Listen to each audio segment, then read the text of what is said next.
update ហាងឆេងមាននៅថ្ងៃអង្គារទី28 ខែ 10 បើគិតត្រឹមម៉ោង 10 ហាងឆេងមានគឺនៅ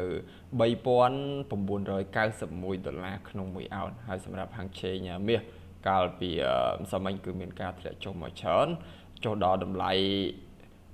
$3,971 ហើយព្រឹកនេះទីផ្សារបានចុះមកដល់តម្លៃ$3,973 អញ្ចឹងសម្រាប់ទិសដៅមាសនៅថ្ងៃអង្គារនេះគឺភាគរយចុះគឺនៅតែមានច្រើន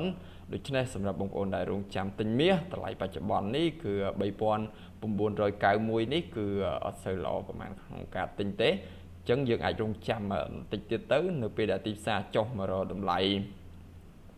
$3,952អីហ្នឹងគឺយើងអាចទិញបានហើយអញ្ចឹងខ្ទង់តម្លៃ$3,950ស្ដើងគឺយើងអាចទិញបានហើយយើងអាចទិញថែមបានទៀតបើសិនជាទីផ្សារបន្តចុះទៀតយើងអាចទិញថែមបានទៀតនៅតម្លៃ$3,920ចំណែកឯបងប្អូនដែលរងចាំលក់មាសដោយសារតែមាសចុះមករៀងច្រើនបែបនេះអញ្ចឹងយល់ល្អយើងរងចាំតែទិញទៅនៅពេលដែលទីផ្សារចុះគឺយើងទិញហើយនៅពេលដែលចុះគឺចុះនៅពេលដែលទីផ្សារចុះធ្លាយ support គឺយើងអាចទិញបានហើយបើសិនជាបងប្អូនចង់លក់គឺរងចាំ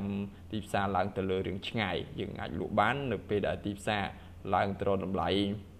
$4,050ឬក៏តម្លៃ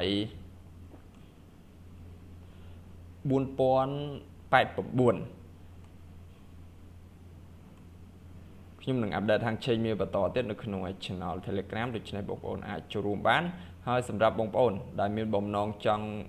បើ account ទិញលក់មាសនៅ Blackwell អាចឆាតតាម Telegram